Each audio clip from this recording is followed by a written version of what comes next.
Hello, welcome to another episode of In the Trenches with Gang Green. I'm your host, Bubbs. Today is Monday, December 30th. Hopefully, everybody's having a good day so far today. This is episode 459 of the In the Trenches with Gang Green podcast. I thank you, as always, for joining me. It's another Monday after a New York Jets loss as they embarrassed themselves yesterday 40-14 up in Buffalo out at Orchard Park against the Bills. And now one game remains in this disaster, this nightmare of the 2024 season against the Dolphins this week at MetLife Stadium. Today, we've got a lot to discuss. We've got a lot to talk about from a coaching search perspective. Interviews coming up. Rex Ryan had some comments today on his future in terms of interviewing for the New York Jets coaching job.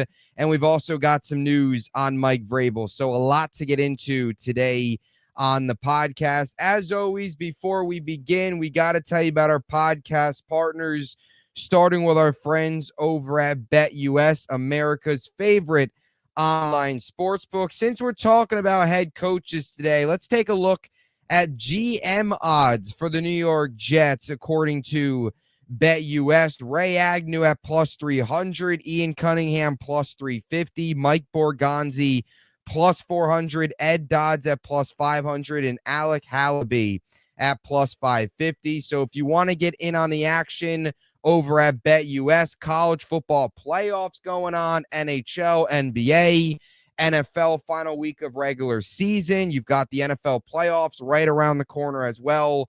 Check out BetUS and use my link in the description of this video to get a 125% sign-up bonus on your first 3 deposits up to $2,000. Also, our friends over at SeatGeek, if you're looking at SeatGeek for the first time and you're a first-time SeatGeek buyer, check it out and use my promo code BUBSONSPORTS for $20 off your first purchase. Look for the green dots. You know the drill. It's not just sporting events. It's anything. Anything that you can buy a ticket for, SeatGeek has it. Plays, concerts, shows, you name it, SeatGeek has it.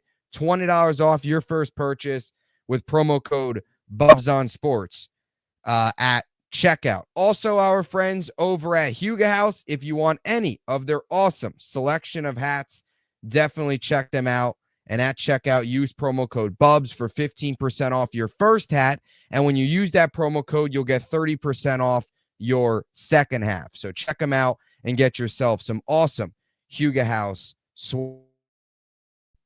All right, now on to today's podcast, episode 459 of the In the Trenches with Gang Green podcast. I thank you, as always, for joining. For those tuning in on YouTube, make sure to please like and subscribe. Getting closer and closer to 500 subscribers. Would love to hit that very soon. Of course, appreciate all of those tuning in on all the different audio podcast platforms as well. We've got a lot to talk about today because you wake up and you really never know what's going to happen in Jetland, right? Every day it feels like there's something new. There's never a dull moment.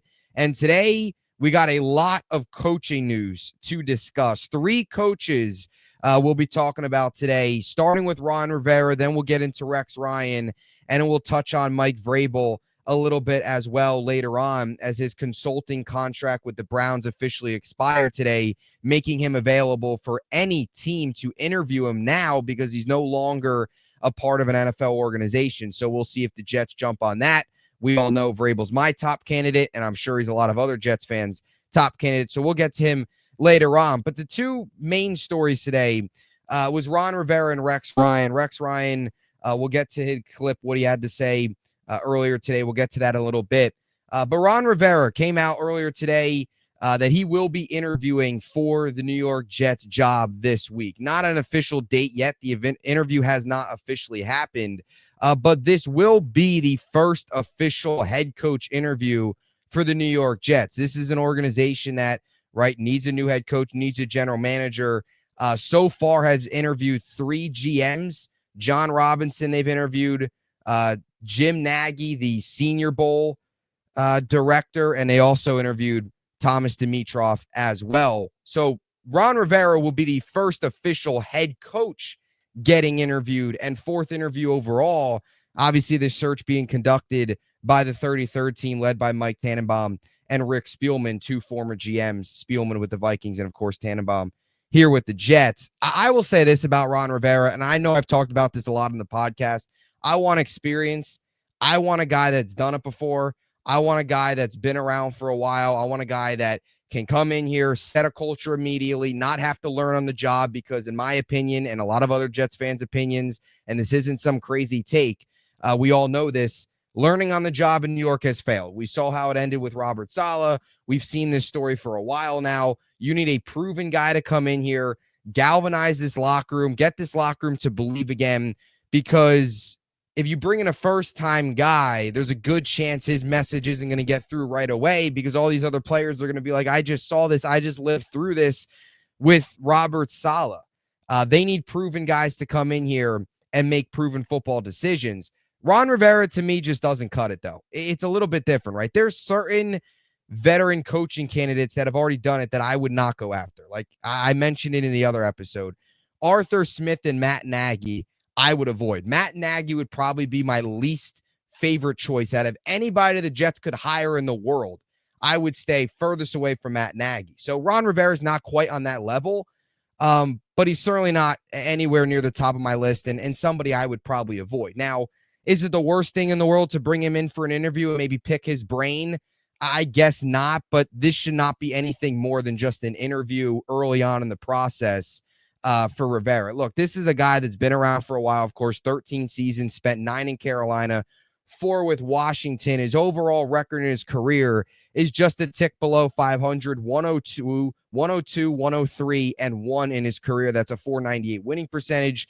He went 76, 63, and 1 with the Panthers in the regular season. And then with Washington, things really fell off. 26, 40, and 1 in his 4 years with the Commanders and also the Washington football team for his first 2 years before they had the name change. So had a 546 winning percentage with the Panthers, and then went to Washington and had a 396 winning percentage in his 4 years. It was a complete disaster. 3-5 overall playoff record in his career.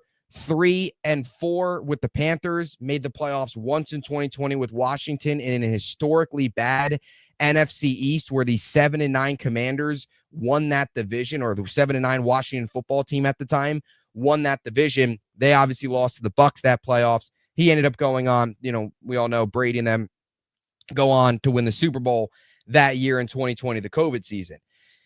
To me, Rivera, at his age, 62 years old, to me, I think Rivera is one of those guys that's just outdated. It feels like his message in the locker room has kind of just doesn't connect anymore with the current NFL player. I mean, let's be honest here. You look at Ron Rivera's success, you look at his whole body of work, it's not crazy impressive. Yeah, he's had some good seasons, but when you really break it down, this is a guy that has 3 winning seasons in 13 years. I mean, 2 of his 5 playoff berths came from teams that were under 500. 7-9 2020 season, and then in 7-8-1 in 2014. So you have to kind of also put that on it as well, where he only really had 3 really good seasons as a head coach. One of them got to the playoffs and one of them got to the Super Bowl, right? 2015, 15-1, great year. Cam Newton, MVP, all that stuff. But the next years, the other years, 2013, he went 12-4, got bounced in the first round. And in 2017, went 11-5, got bounced in the first round. So 2015 was really the big year for Ron Rivera, because the other double-digit win seasons, the other 2 winning seasons, he got bounced in the first round. 2014, they went 7-8-1, lost in the divisional round. And in 2020, they got bounced in the wild card round because they were in a really, really weak division. An historically bad NFC East that year, where the 6-10 Giants if the Eagles didn't go out there and play Nate Sudfeld in that game, would have made the playoffs with Joe Judge and Daniel Jones. Think about that when you bring in that playoff berth and that season for Ron Rivera. I mean, this is a guy that, after being fired mid-year in Carolina, right, fired after week 13, went 5-7 in 2019, got the job the very next year. So this is his first year off coaching since 2011. He hasn't had a winning season since 2017. That's a very long time. That's 6 straight years of coaching where he's finished under 500. So I would stay away from Ron Rivera. And I know Washington, terrible ownership, and he was put in a really, really bad spot, right? That was the end of the Dan Snyder era. Things were getting really, really toxic over the last 3 to 4 years.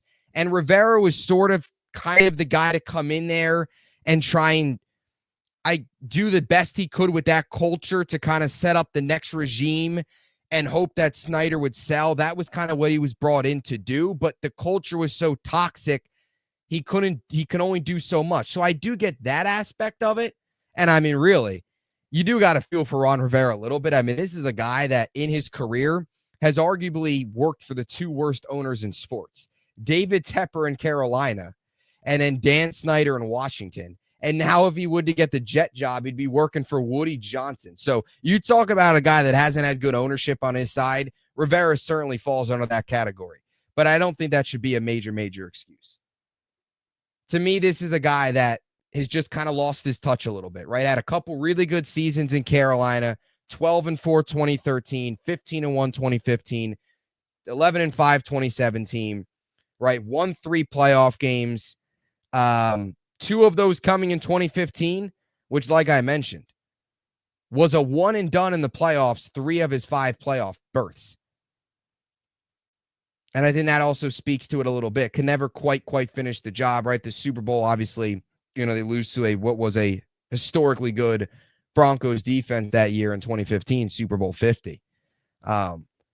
Lots of experience. If you would have told me Ron Rivera, maybe 2020, right? If the Jets would have fired Gaze after 2019 and Rivera was available, maybe I could understand that a little bit more. But even at that time, with Darnold, you would have needed to hire probably an offensive mind. But let's just say, hypothetical world, the Jets were looking for a coach in 2020. I would have maybe said, you know what? I would be open to a Ron Rivera. But that was 4 years ago now. He spent 4 years in Washington. It was not any good. He went 4-13 last year. He went 8-1 the year before, 7-10, then 7-9. He didn't have a winning season. He hasn't had a winning season since 2017. His time's up. I think that's fair to say. His time is up. It happens, right? Modern NFL game catches up to you. And, I think it's possible, not possible, it's probably the case that his message that gave him some success in Carolina almost a decade ago now is just does not connect, does not resonate rather with the current NFL player. And I think that just happens. It's the way it is. That's the concern you have if Rex Ryan comes back. He hasn't coached since 2016. 8 years is a lot of time. 8 years, a lot of things change, especially in the NFL where it's an ever-changing league. Every single year, there's new stuff. There's different things. There's things to adjust. Every single week, you've got to adjust on the fly at times. So I would personally stay away from Rivera. And obviously, it's a ton of respect for him. Obviously, really glad to see he's doing well health-wise now. Was obviously dealing with cancer while it was during his time in Washington. A very well-respected head coach, and glad to see him doing well health-wise. I just think from a Jets perspective, and I think from a Ron Rivera perspective too, I just think where he's at in his career age-wise, right, 13 years, I think the game has passed him by a little bit. I think Rivera would probably be better off at this point in his career with a defensive coordinator job maybe, or some sort of assistant role. I just don't think it's best to bring him in as a head coach. So you look at his overall 3 winning seasons in 13 years. And when you also look at it, like some of the, he had a heavy say in personnel decision draft picks during his time in Washington. As a defensive minded coach, 3 of the 4 years he was there, they drafted defensive players. The only year they didn't draft a defense in the first round was Jahan Dotson in 2022. But you look at some of Ron Rivera's draft classes while he was in Washington, and he had a big say in this. Chase Young in 2020, 2nd overall pick. He has now gone to the 49ers and is now on the Saints. 2021, Jamin Davis, a linebacker, 19th overall pick. He spent time this year on the Packers practice squad. Now he's on the Vikings. Jahan Dotson, we mentioned, wide receiver, 16th overall pick, is with the Eagles now. And Emmanuel Forbes, cornerback, 16th overall pick last year. 1.5 years later, he's with the Rams. So all 4 of the draft picks made while Ron Rivera and company were in Washington are no longer on the team, including Emmanuel Forbes, who they just drafted last season. So I think that speaks to some of it as well. Right? We've been critical at times of some of Joe Douglas's draft picks. You cannot have a guy come in here and struggle drafting. And I think that's the problem with some of these older coaches, is when they get a handle of personnel decisions, it gets ugly. I think Rivera misused some of those young players. I mean, I think it does speak volumes that he's a defensive-minded coach. They draft in his 4 years there, 3 years in the first round, they take defense. None of them are still on the team, including 2nd overall pick Chase Young. And that's the same thing with Rex Ryan, is when he took over more personnel decisions draft-wise, it got real ugly after Tannenbaum left and Idzik was brought in. It got real ugly. His draft started to fall off. They were not pretty. So I think that plays a role in it as well. Now, defensive ranks under Rivera, 2020, they finished 2nd. 2021, they finished 22nd. 2022, they finished 3rd. 2023, they finished 32nd. So very inconsistent. They go 2020, they're 2nd. 2020 and 2022, they're top 3. And in 2021, they're 22nd, so well below the bottom. And in 32nd, they're the worst defense.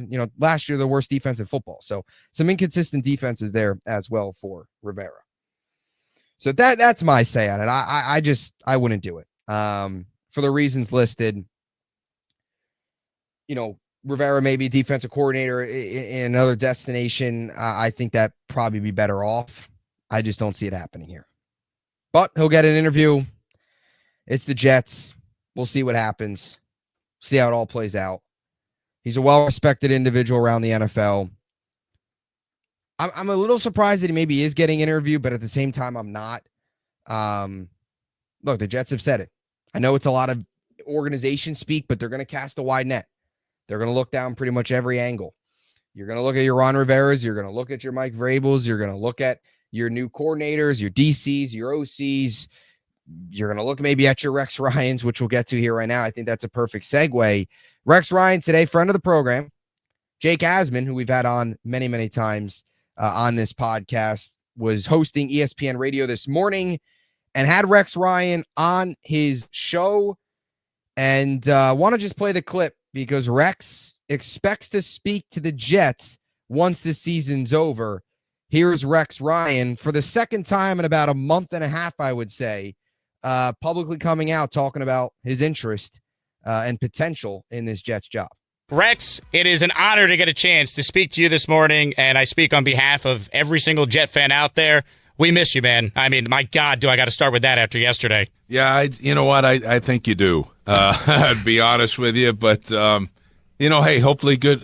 Better things are down the road here for this franchise. That was an absolute beatdown yesterday, and certainly doesn't represent the fan base and what this team stands for. I mean, this team's always been about fighting, and going back to the early AFL days, and there was no fight yesterday, so it was an embarrassment. I know you've talked about this job, Rex. Obviously, I think a lot of Jet fans out there would love to see you back. Have you had any communication yet with the Jets during the process? Do you believe you'll get a chance to actually sit down and get a chance to interview for the job? I believe I will, but no, I have not had any conversations with anybody within the organization, but I believe I will. Look, they're not going to bring anybody in, I'm sure, until after the season's done, and then, this is the way Woody has always operated, and, we'll see what happens, once the season's over. So there's Rex Ryan with Jake Asman this morning on ESPN Radio talking about the Jets job opening. Now, none of this is official. I want to make this clear. The Jets are not officially interviewing Rex Ryan. The only one they're officially interviewing this week is Ron Rivera. But he expects to get an interview, and I think the Jets will interview him. And I'm not against interviewing Rex. Now, certainly Rex is not my top candidate. I think I probably have a lot of guys ahead of him. I've said it many times, though. I think I feel like there is the portion of Jets fans I want to say is like not really 50-50 split with Rex. I think it's a little more, there's a lot of opinions. There's a portion of the fan base that loves Rex, wants him back 100%. And then there's a portion of the fan base that doesn't want him back, wants nothing to do with him. And then there's a portion of the fan base, which is where I kind of fall into, that he's not my top choice. He's not even probably top 5. But you're not totally against him coming back, depending on who his GM is, who his offensive staff is, his offensive quarterback or offensive coordinator. Offensive quarterback, who his offensive coordinator is. Of course, the quarterback plays a role as well. And that's kind of where I fall. Like, if they hire Rex, okay, who's his staff, though? Because we all saw the end of it in his time here previously, his 6 seasons prior to, Buffalo for 2 years. Towards the end, the offense started to fall off. Staff wasn't very good. You saw when he started to make more personnel decisions, draft-wise, and everything like that, when Izzik was more of just the financial guy, which is a complete disaster, as we all know, the whole John Izzik experiment, which completely blew up in this organization's face, one of the many missteps that this organization has took. But you saw how it went with Rex towards the end there. So that's kind of where I stand on it. And I've said that before. When he came out about a month ago, I think it was actually November. It was just before Thanksgiving, I believe, when he came out and said, I want this job. If I interview, I'm going to get the job. And I have the clip right here. I could play it, but don't want to waste too much time here just on that.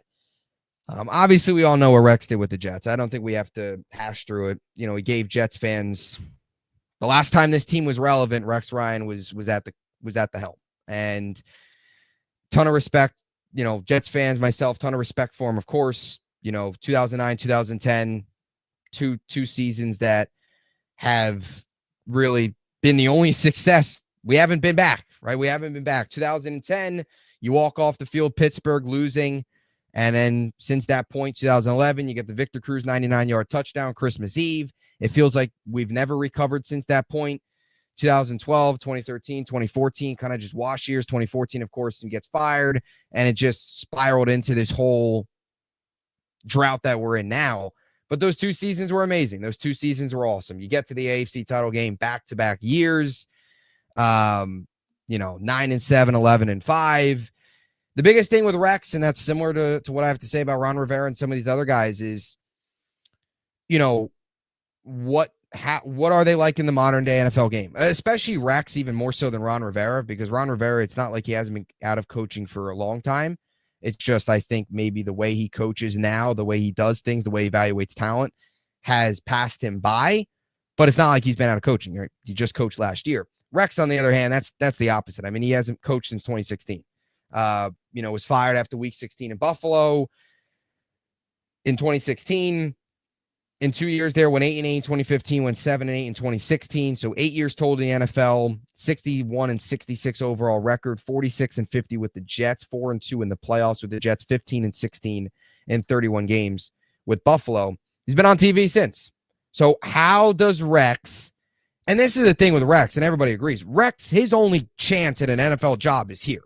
That's his only chance. And I think, to me, Rex is probably the fallback option for this team. Like, if Vrabel doesn't work, if they don't get one of the hot coordinators, if you don't get like a Gruden and Flores and those guys, and heck, even I guess you want to throw Ron Rivera out there as well. Like this is the ultimate. I feel like Rex is probably the fallback in terms of if nobody really wants to come here and this job is really not desirable at all, no matter what the reports say that it is, or if Woody's just being too cheap and not going after a big time name like a Vrabel, Rex is probably the guy. Rex probably would be the guy because for the most part, he'd probably get the fan base to buy in. It would at least be entertaining. He probably, realistically, could probably sell some tickets, and that's all Woody cares about. They would be a very entertaining team going into 2025. Now, would they be entertaining through 2025 season? And would they, even if, at least if, like, are they winning and being entertaining? Are they losing and being entertaining? There would be a lot of media, a lot surrounding this team if Rex Ryan took over again and had that same energy and brought that same intensity, that same love for the Jets that he brought during his first regime or first term here. We'll see. That's why I keep saying, like, he loves the Jets. He wants to be a Jet. He's one of the only guys that moves on from this organization that wants to then come back. And I get the whole part too, that you don't want to go backwards, right? You want to just kind of move forward. Even when there was Mangini, who never really said no about maybe making a return to coaching. Like, even Mangini, I'm not bringing Mangini back. Rex I'd be open to, but in the back of your mind, you still think to yourself, you know what? Like, do we really need to go back to the nostalgic? I mean, it was a very long time ago. It was 14 years ago. We're talking about now. He's been out of the league for 8 years. Modern game. How does that all play out? Sean Payton spent the year in television. Obviously, that's working in Denver, but Sean Payton to Rex Ryan is a completely different comparison. The biggest thing with Rex, the biggest thing with Rex, good GM, and you would need one heck of an offensive coordinator. That's the thing. That's it. If you tell me you've got Rex Ryan here, a proven GM, let's say you go Dimitroff, Rex Ryan, and then like a really good offensive coordinator or an offensive coordinator with a track record, I could buy into that. But if you're telling me if you hire Rex and then make him hire the GM or however that works, or a not great GM or an unproven GM and then Rex and then like an unproven OC and Rex is kind of running things, that's where you got to cut the line. You can't do that. You cannot do that. You got to hire Rex only under a certain circumstance. Proven GM, proven OC. How would Rex's defenses line up modern day NFL? That's a big question. They're all questions. One thing you know about is he's going to bring the energy, and he's going to love being a Jet, and he's going to want the job. So 65 and 68 overall in his career, 49 winning percentage. But he's going to get an interview. I wouldn't be surprised if Rex is a finalist. I would not be surprised if they give him 2 interviews. And we're sitting here in the middle of January, and there's like 5 coaches that they're kind of honing in on, and Rex is one of those 5. I would not be surprised because, again, it feels like it could be the fallback option where if nobody else works or Woody's being too cheap, you've got Rex there because he's not going to – nobody else is going to want him. Nobody else is going to want him. So we'll see. We'll see what happens with Rex. But he expects to speak to them at the end of it. He's obviously got the connection with Tannenbaum. He's running the search. So expect to be interviewed. And I don't think there's anything wrong with being interviewed. I know there's probably some Jets fans that don't even want to interview him. I don't think there's anything wrong with it. I'll say this. I would take Rex over Ron Rivera. I would take my chances with a coach that maybe the game has passed him by, but at least he's going to come in here, bring energy. At least he's going to come in here and hold players accountable and love being a Jet and embrace being a Jet. At least he's going to do it. Ron Rivera, I don't know about that. I don't know. I think he's going to come in here, kind of just be a guy in a way. I think Rex, again, at least it'd be entertaining. All right, now on to the real big candidate here, and that is Mike Vrabel.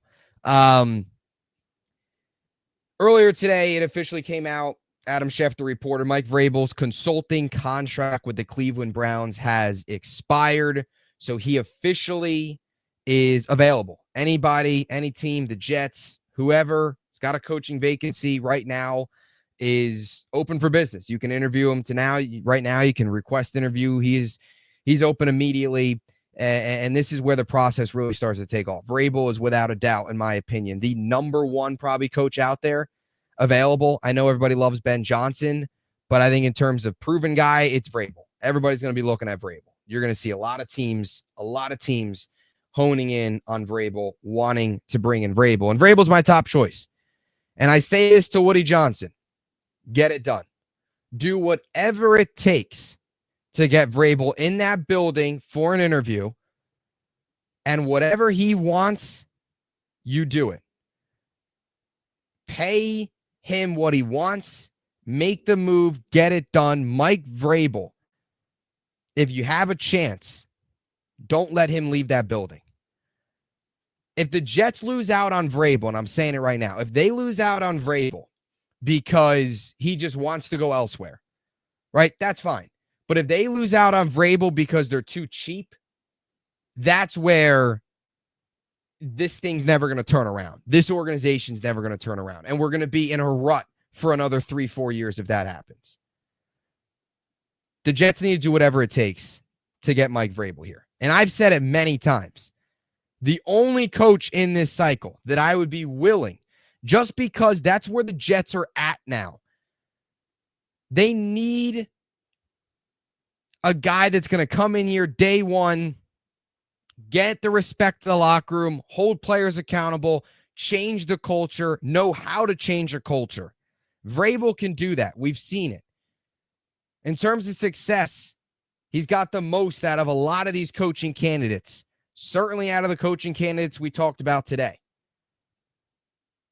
He's the only guy I'm open to hiring first and then picking the GM. The only guy. So if that's what it takes, that's what it takes. But Vrabel's got to be your top option, and he's certainly mine.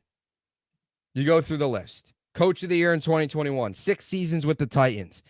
Regular season, 54-45. 2-3 in the postseason, 1 conference title game appearance. Overall, won 56-48. 4 of his 6 seasons, he had at least 9 wins. Made the playoffs in 3 out of his 6 seasons. And he had just slightly above average quarterback play. And we talk about the concerns about who the next offensive coordinator is going to be and all that stuff. Well, you look at Vrabel's offensive coordinators, they got coaching gigs elsewhere. 2 of the 3 of them. Matt LaFleur, now with the Packers. Arthur Smith, who I would stay far away from, but got a Falcons coaching job. Now he's the Steelers OC. So he has been able to. And while Arthur Smith was there, as bad as he's been as a coach, as a head coach, and even now, he's done well with Russell Wilson, but the magic feels like it's fallen off there in Pittsburgh now down the stretch. As much as we talk about, Arthur Smith over the last 4 years, he was the young, hot candidate coming out of Tennessee. He was. The way that offense was humming under Arthur Smith, he was excellent in Tennessee. So Vrabel does have a knack for finding OCs. And then obviously he also had Todd Downing, who's now with the Jets. Not the best, but look, he's better than Hackett. He's not the worst coordinator I've ever seen in my life. So this is a guy that actually has had coordinators, has had coaches go on to be head coaches, go on to be successful elsewhere, Matt LaFleur being the biggest. So I think you bring in, if you pair Vrabel with a Dimitroff, right, you hire Thomas Dimitroff. If you told me Thomas Dimitrov's your GM, he's got that connection from in New England with Vrabel because they were there at the same time. I don't know if there is much of a connection, but he was a scout. Vrabel was there. Let's say you've got that connection from New England. You go Vrabel or you go Dimitroff, Vrabel, and Vrabel finds another OC that's successful, similar to some of his OCs in Tennessee. I think you've got to be happy. You would be thrilled, I think, if you're a Jets fan in that situation. Because you get 2 guys that are proven. You got a guy that took an organization to the Super Bowl with Thomas Dimitroff and the playoffs in many other years. And you got a guy in Mike Vrabel who had 4 seasons of 9 wins in his 6 years, made the playoffs in 3 of his 6 seasons, got to a conference title game, and did it all with average quarterback play at best. And he's a leader. instant accountability, instant culture change. None of this nonsense, stupid speeches that you get from Saleh and these other first-time guys that have come in here where players are probably just looking at them like, what? That's not the case with Vrabel. So, schedule an interview. Speed up this process, right? You've already interviewed Dimitrov. I know they want to look at everything, but, right, schedule an interview with Vrabel. You know, again, I don't see if Vrabel would be open to coming here. You've got to get it done. You've got to get it done. He's the clear number one. And I'm so sick and tired of like some people out there nitpicking every single head coach. Like, what are we doing here? What are we doing? Like, there's so many fans out there that are like, oh, well, he's got this. Oh, he's got this. Oh, they were, this and that. Like, the reason that nobody's going to be perfect, that's the reason they're available. But you've got to try and find the way. You've got to try and find the guy with the least amount of holes and the best track record, and that is Vrabel. In terms of the realistic names that we're talking about, right? Pete Carroll, I think that's unrealistic. Kyle Shanahan, that's unrealistic. Those guys come available. Those guys become real. That's a totally different story. But right now, even though Pete Carroll seems to want to come back to coaching, that was the Bears. Never anything said about the Jets. I highly doubt, and I think he's 72 years old, he'd want to come all the way East Coast after living out West his entire life. And I highly doubt that Shanahan's going to be let go by San Francisco. They would be so stupid to do that. But if those guys come available, then you have those talks and you have those conversations, and it's a different story. But right now, they're not available. And the best guy is probably Vrabel. I think it is. I mean, come on, Jets fans. Like, what are we doing here? For those of you that don't want Vrabel, another first-time guy, what do you want? Bobby Slowick? You see how that's going right now in Houston? I've seen some Bobby Slowick takes. Like, seriously? Come on now. You got to realize the state of the organization. It's a losing culture with a meddling owner. You need proven people in here that are going to make football decisions where the owner can actually step away and not get his stupid nose involved in everything. With his son as well. If the Jets really look at social media, Vrabel would be their top candidate because a lot of Jets fans are looking at him. So Mike Vrabel officially available. Let me know what you think in the comments section down below. Who do you want as your next head coach of the New York Jets? What are your thoughts on the latest news? Ron Rivera, Rex Ryan, both going to most likely be interviewed. Rivera definitely, Rex soon. And obviously Mike Vrabel officially available to interview for all teams. You look at some of the competition for the Jets when it comes to Vrabel. You've got the Saints, you've got the Bears. I'm sure the Raiders job will become open. There's a lot of different options Vrabel can go to. And actually, speaking of Vrabel, there was an article that came out the other day, and I do plan on making another episode on this. There was a video, or there was a report that came out the other day, I think Costello, that it was either predicted Vrabel to go to Vegas or something like that. So I'll get into all that stuff. I don't totally understand why Vrabel would want to go to Vegas. I mean, you're in a division with Justin Herbert and Jim Harbaugh, Sean Payton and Bo Nix and Patrick Mahomes and Andy Reid.